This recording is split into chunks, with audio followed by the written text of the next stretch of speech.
What if I told you that every time you bite your nails or hit snooze, you're literally casting a vote for the type of person you are? Wait, what?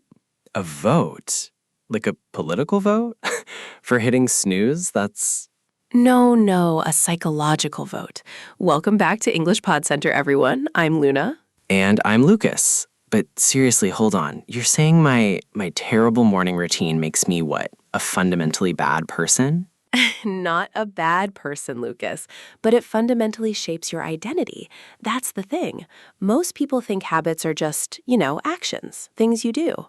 Right, because they are. It's just stuff I do on autopilot. I don't think about it. Exactly. But the underlying cognitive mechanism is so much deeper. We think we're just, trying to lose weight or read more, but those are completely superficial outcomes. Okay, superficial how? Because if I want to lose 10 pounds, I just eat a salad. Boom, habit. Right, but how long does the salad phase actually last for you? 3 days? Maybe 4 if I'm feeling incredibly disciplined? Exactly, because you're addressing the symptom, not the intrinsic identity. You're acting like a person who wants to be... You're acting like a person who is striving for an outcome, not someone who already holds that identity. Wait, so cognitive dissonance kicks in? Yes! Look at you using the fancy terms today. Hey, I read a book once in a while. But wait, break that down for me. You're saying if my internal narrative doesn't match the physical action, I'll just quit? Precisely. It's inextricably linked. It's like, imagine a grumpy waiter at a Michelin star restaurant. A grumpy waiter. Okay, I'm tracking. If he's forced to smile because the manager is watching, that's outcome-based behavior. He's just faking it for the tip, right? Right, he hates his life, but he wants the $20. But the second the manager turns away, he goes right back to scowling because his core identity is, I'm a miserable employee. The habit of smiling isn't rooted in who he is. Geez, that's slightly depressing. So basically, if I try to run a marathon, but deep down I think I'm a couch potato, I'm doomed? Not doomed, but you're fighting an uphill battle against your own subconscious. It creates an exhausting amount of psychological friction. So wait, how do we fix this? I mean, the whole audience is probably having an existential crisis right now. I know I am. The trick is to completely invert the paradigm. You have to start with the identity, not the goal. True behavior change is identity change. Okay, give me a tangible example. Let's use quitting smoking. People struggle with that forever. Perfect example. So 2 people are trying to quit smoking. Someone offers them a cigarette. Person A says, "No thanks, I'm trying to quit." Sounds perfectly normal. What's wrong with that? It sounds reasonable, but the phrasing, "I'm trying to quit," implies they still fundamentally view themselves as a smoker who is merely attempting to do something different. Oh, wow. Okay, I never thought about it like that. They're still holding on to the identity. Exactly. Now, person B is offered a cigarette and simply says, "No thanks, I'm not a smoker." Oh, now I get it. It's a tiny semantic shift, but it completely repositions their self-image. Yes! Boom. Person B isn't trying to change their behavior. They're operating from an entirely new identity. That is, wow. It's almost like self-delusion, but in a productive way? I mean, a cognitive behavioral therapist might call it cognitive reframing, but productive self-delusion works too. So how does this tie back to what you said at the very beginning, the whole casting a vote thing? Right. So your identity isn't permanently set in stone, right? It's highly malleable. It emerges directly from your habits. Wait, I'm confused. You just said habits come from identity. Now you're saying identity comes from habits. Which is it, Luna? It's a feedback loop. It's absolutely a two-way street. Think of it like this. Your habits are how you embody your identity. Embody. Okay, so if I write one sentence today, I'm a writer. Literally, yes. Every time you sit down to write, even for 5 minutes, you're casting a vote for the identity of I am a writer. But wait, if I write for 5 minutes, I'm a writer. What if I scroll TikTok for 3 hours? Am I voting for I'm a doom scroller? Unironically, yes, you are absolutely casting a massive ballot for that exact identity. Jeez, that's actually kind of terrifying, Luna. I know, right? But here's the kicker, Lucas. It's not about being unanimous. Unanimous? Like, I don't need 100% of the votes? Exactly. In any democratic election, you just need a simple majority, right? Mm-hmm, right? You don't need a unanimous sweep to win. If you eat a salad for lunch and then, I don't know, inhale a sleeve of Oreos at midnight. Which, for the record, I have literally never done. Totally hypothetical. Oh, completely hypothetical. But even if you did, that Oreo binge is just one vote for I am an unhealthy person. Okay, so the salad is a vote for I am a healthy person. Precisely. And if you string together enough of those salad votes or gym votes or whatever, The identity shifts. the identity fundamentally shifts because the empirical evidence of your behavior overrides your cognitive dissonance. Whoa, okay, big words. Empirical evidence. You mean like proof? Yeah, irrefutable proof. Your brain is essentially a giant evidence-gathering machine. So it's looking at my actions and going, well, Lucas keeps tying his running shoes, so I guess we're a runner now. Yes, that is literally how neuroplasticity works on a behavioral level. That is wild, because usually we think we need the motivation first, right? Right. We sit around waiting for this magical epiphany to strike. Yeah, like lightning is going to hit me and suddenly I'll feel like a marathon runner. Exactly. It's the all start on Monday fallacy. You think you need to adopt the identity to initiate the habit, But you're saying, no, wait, you're saying the habit builds the identity. brick by brick, or vote by vote. Okay, but what happens when, let's say I've cast 1,000 votes for I'm a slob? Mm-hmm. My room is a complete disaster. I'm leaving coffee mugs everywhere. The classic Lucas ecosystem. Hey, but seriously, if I've been doing that for years, my brain has an overwhelming majority of votes for I am a messy person. Right. It's a deeply entrenched paradigm. So how do you overthrow that? Like, do I need an internal revolution? You don't need a revolution. You need... Okay, imagine your brain is like a grumpy waiter at a diner. A grumpy waiter? Where are you going with this, Luna? Just stick with me. If you go to a diner and the waiter has been terrible to you for 5 years, I wouldn't go back, obviously, but okay. right, but hypothetically, you expect him to be awful, right? That's your entrenched belief. Obviously, I'd be bracing for impact before I even sat down. But one day, he gives you a free dessert and a massive smile. I'd think he poisoned the pie. Okay, fair. But what if he does it the next day and the next week? Well, I guess eventually I'd start thinking, maybe he's changed. Exactly. Your brain does the exact same thing with your self-image. It's skeptical at first.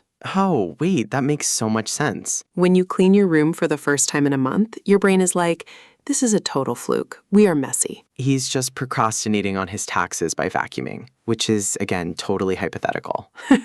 But if you just put one mug in the dishwasher every single day, The brain starts getting suspicious, in a good way. yes, it starts gathering that new empirical evidence. It says, wait a minute, maybe we are organized now. So it's not about overhauling my entire life in one manic weekend. Not at all. In fact, that usually backfires immensely because it triggers resistance. Because it feels fake. Exactly. It feels wildly incongruent with your current identity. It's too drastic of a shift. Right, like if I suddenly decide to run a marathon tomorrow when I haven't jogged since like high school track. Your brain will actively sabotage you because it knows you don't actually believe you're an athlete yet. Geez, so the trick is to basically fly under the radar of your own ego? I absolutely love that phrasing. Yes, fly under the radar. Cast tiny, indisputable votes. And just let them compound over time until the identity shifts naturally. Precisely. And once the identity shifts, the habit isn't a chore anymore. Because you're not forcing it. It's just a reflection of who you are. Boom. That is the holy grail of behavioral change. Wait, so... Okay, hold on. Boom, holy grail. But I have a major problem with this. Uh-oh, here we go. Hit me, Lucas. Let's say I'm doing the tiny votes thing, right? I'm reading 1 page a day.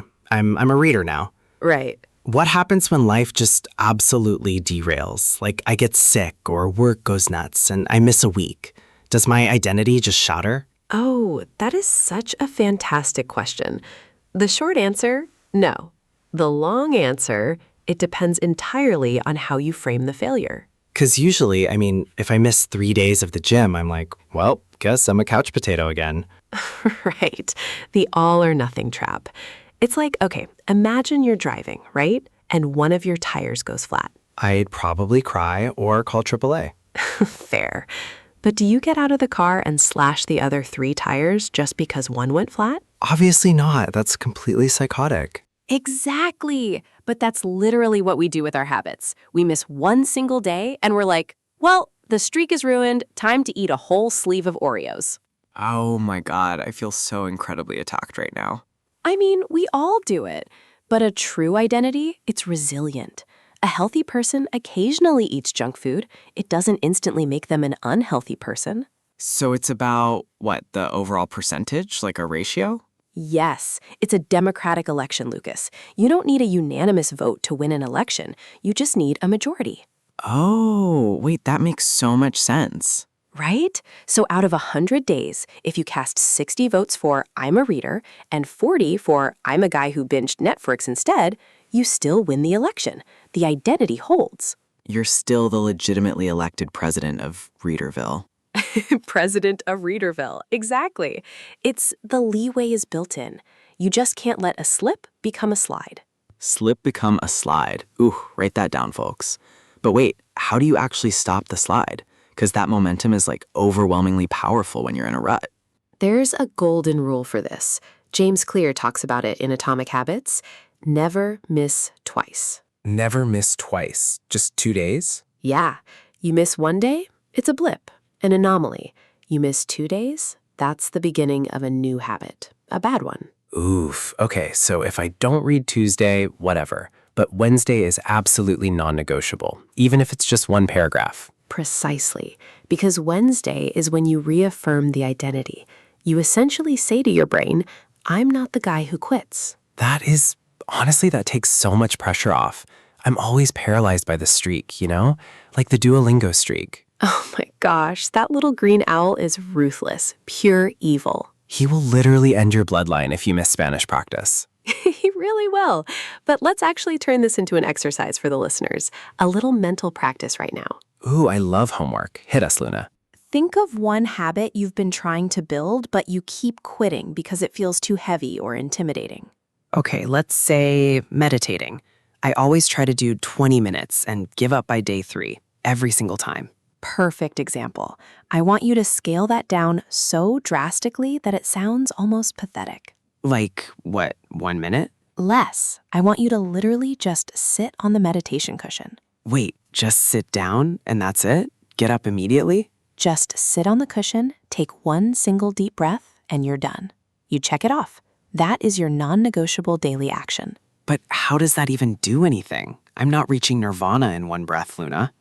You're not trying to reach nirvana. You're trying to cast a vote that says, I am a meditator. Oh, right. The identity first, the outcome later. I keep forgetting that order. Exactly. Because once the identity is established, once sitting on that cushion feels as automatic as brushing your teeth in the morning, Then staying for 5 or 10 minutes isn't a massive chore anymore. The resistance is gone. exactly. The friction evaporates. You've essentially reprogrammed your self-image without your brain throwing a tantrum. Man, it's like, okay, earlier you were talking about the brain sabotaging us, right? The whole cognitive dissonance thing. Yeah, so it's almost like your brain is the super grumpy waiter at a restaurant. Okay, I'm listening. Where is this going? And if you order a massive 10-course meal right before closing, he's gonna spit in your food and ruin it. Gross, but yes, very vivid. But if you just ask for a tiny glass of water, he's like, fine, whatever. And then he gets used to you being there at that table. That is arguably the weirdest analogy we've had on this podcast, Lucas, but it literally tracks perfectly. Hey, I try. So we're just asking the grumpy waiter for water to stay at the table. We're just asking for water. And honestly, this brings up another massive roadblock people hit when trying to change who they are. Which is what? The environment or the people around them? Yes, the environment. Your physical surroundings are basically dictating your habits without you even consciously realizing it. Oh, like having junk food on the counter versus hidden in the back of the pantry? Way deeper than that.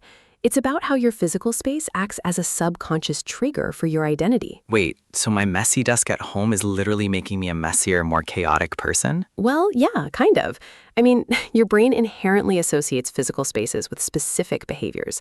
If your desk is a perpetual disaster, your brain subconsciously goes, this is the chaos zone. We do chaos here. Oh my God, the chaos zone.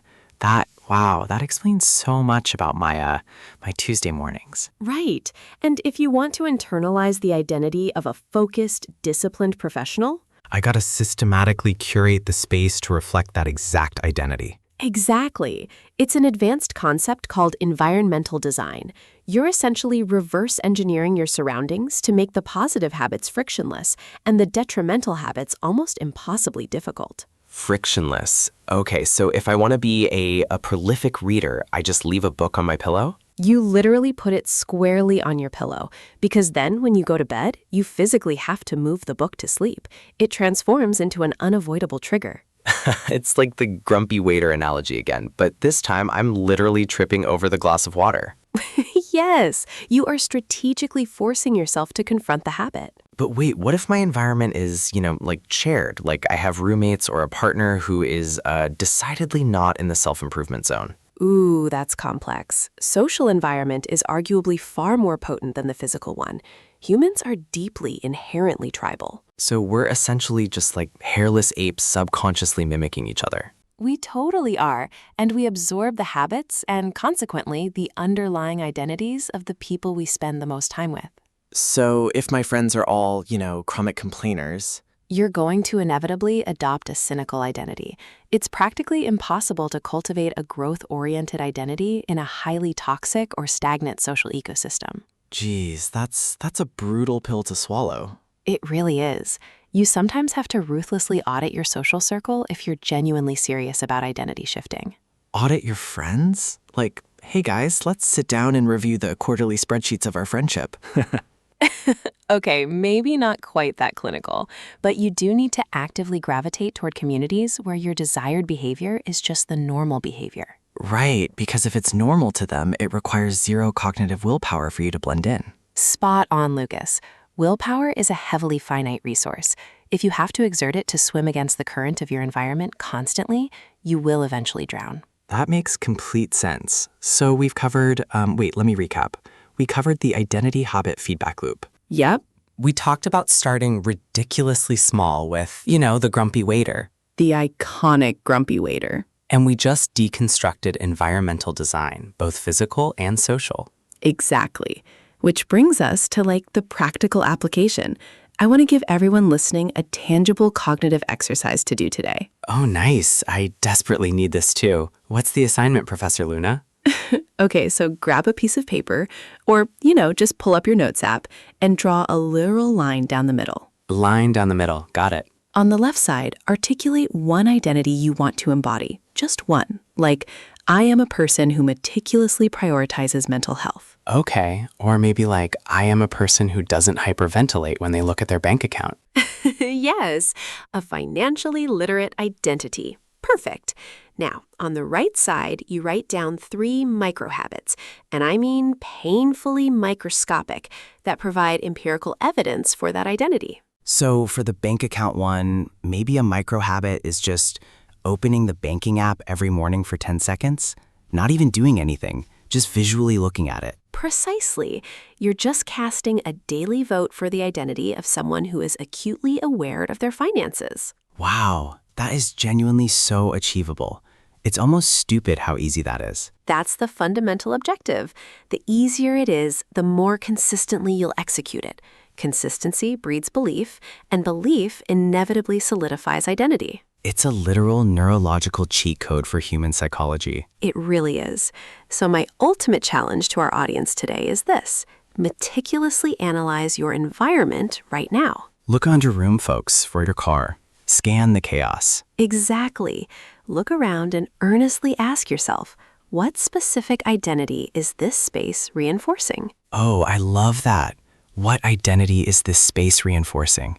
That's a heavy question. If it's implicitly reinforcing the obsolete version of you, change one tiny variable today to reflect the new you. Put the book on the pillow. Hide the TV remote. put a glass of water on the grumpy waiter's table. Yes.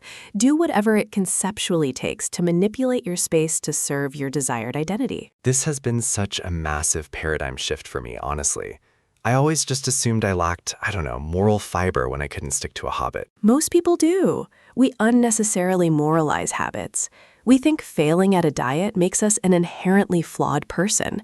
It doesn't. It just means your operational system was flawed. Your system was flawed. Wow. We really need to stop internalizing the blame and start architecting a better system. Exactly. You are not the culmination of your failed habits. You are the architect who possesses the agency to redesign them. Damn, that is a phenomenal quote to end on. You are the architect. I try my best, Lucas. Well, you absolutely crushed it today, Luna. I have a significant amount of desk cleaning to do. Good luck navigating the chaos zone. Thanks. And hey, to everyone tuning in, if this episode gave you a total cognitive aha moment like it did for me, Which we sincerely hope it did. then please go ahead and hit that subscribe button. It seriously amplifies our reach more than you know. Yes, and share this insightful conversation with a friend who might be hopelessly stuck in their own chaos zone. Don't forget to consistently follow us here at English Pod Center for more profound deep dives into the mechanics of how your brain actually operates. We'll enthusiastically catch you guys in the next episode. Keep casting those daily votes for your new identity. See ya!